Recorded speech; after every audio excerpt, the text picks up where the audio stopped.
ಈ ಹುಡುಗಿ ಎಷ್ಟು ಚೆನ್ನಾಗಿ ಮಾತಾಡ್ತಾ ಇದೆ. ಈ ಹುಡುಗಿಗೆ ಒಳ್ಳೆ ಸಪೋರ್ಟ್ ಮಾಡಿದ್ರೆ ಮುಂದಿನ ಭವಿಷ್ಯ ಹುಡುಗಿ ಚೆನ್ನಾಗಿದೆ. ಆದರೆ ಈ ಹುಡುಗಿಗೆ ಸಪೋರ್ಟ್ ಮಾಡೋಕ್ಕೆ ಯಾರೂ ಇಲ್ಲ. ಆಯಿತಾ? ಇನ್ನೂ ಓದಬೇಕಂತ ಆಸೆ ಐತೇನವ ನಿನಗೆ? ಆಯ್ತು. ಅಯ್ಯೋ, ಏನಿನ ಹೆಸರಂದೆ? ಇಂದ್ರ. ಇಂದ್ರ. ಇಂದ್ರನ ಕಥೆ ಇದು. ಈಗ ರಾಜಕಾರಣಿಗಳಿಗೆ ಈಗ ಏನು ಹೇಳ್ಬೇಕು ನಾನೀಗ? ನೀನು ಏನು ಹೇಳ್ತೀಯ? ಸಿದ್ದರಾಮಯ್ಯ ಸರ್ಗೆ ಏನಾದ್ರು ಕೇಳ್ಕೊ, ಕೈ ಮುಗಿದು ಸಿದ್ದರಾಮಯ್ಯ ಸರ್ಗೆ ಕೇಳ್ಕೊ. ಸಿದ್ದರಾಮಯ್ಯ ಸರ್ ನಮಗೆ ಬಾತ್ರೂಮ್ ವ್ಯವಸ್ಥೆ ಮಾಡಿಕೊಡಿ, ಮನೆಗಳ ವ್ಯವಸ್ಥೆ ಮಾಡಿಕೊಡಿ ಸರ್ ಪ್ಲೀಸ್. ನೀನು ದೊಡ್ಡೋಳಾದ್ಮೇಲೆ ಏನಾಗಬೇಕು ಅನ್ಕೊಂಡಿದ್ಯಾ? ಪೊಲೀಸ್. ಪೊಲೀಸ್? ದೊಡ್ಡೋಳಾದ್ಮೇಲೆ ನಮ್ಮ ಇಂದ್ರ ಪೊಲೀಸ್ ಆಗಬೇಕು ಅನ್ಕೊಂಡಳ. ಈಕಿ ಪೊಲೀಸ್ ಆಗ್ತಾಳ ಅನ್ನೋದೇ ಯಕ್ಷ ಪ್ರಶ್ನೆ. ಪೊಲೀಸ್ ಆಗ್ಬೇಕು ಅನ್ಕೊಂಡಿದ್ವಿ.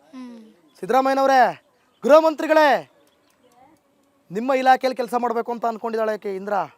ಆದರೆ ಇಂದ್ರಳ ಪಾಡು ಒಂದ್ಸಲ ತೋರಿಸ್ಬಿಡೋಣ ಹಂಗೆ ಸುಯ್ ಅಂತ. ಹೆಂಗಿದೆ ಪರಿಸ್ಥಿತಿ ಅಂತ, ಇವ್ರ ಮನೆ ಪರಿಸ್ಥಿತಿ. ಪೊರಕೆ ಮಾಡ್ತಾರ ಅಪ್ಪ ಪೊರಕೆ ಮಾಡ್ತಾರ. ಯಪ್ಪ, ಹಿಂಗಿದಾರಪ್ಪ ಜೀವನ, ಹಿಂಗೆ ನಡೆಯಕತ್ತೈತಿ. ಏನು ಮಾತಾಡೋದು ಏನು ಬಿಡೋದು ಅನ್ನಂಗೆ ಆಗೈತಿ ಈಗ.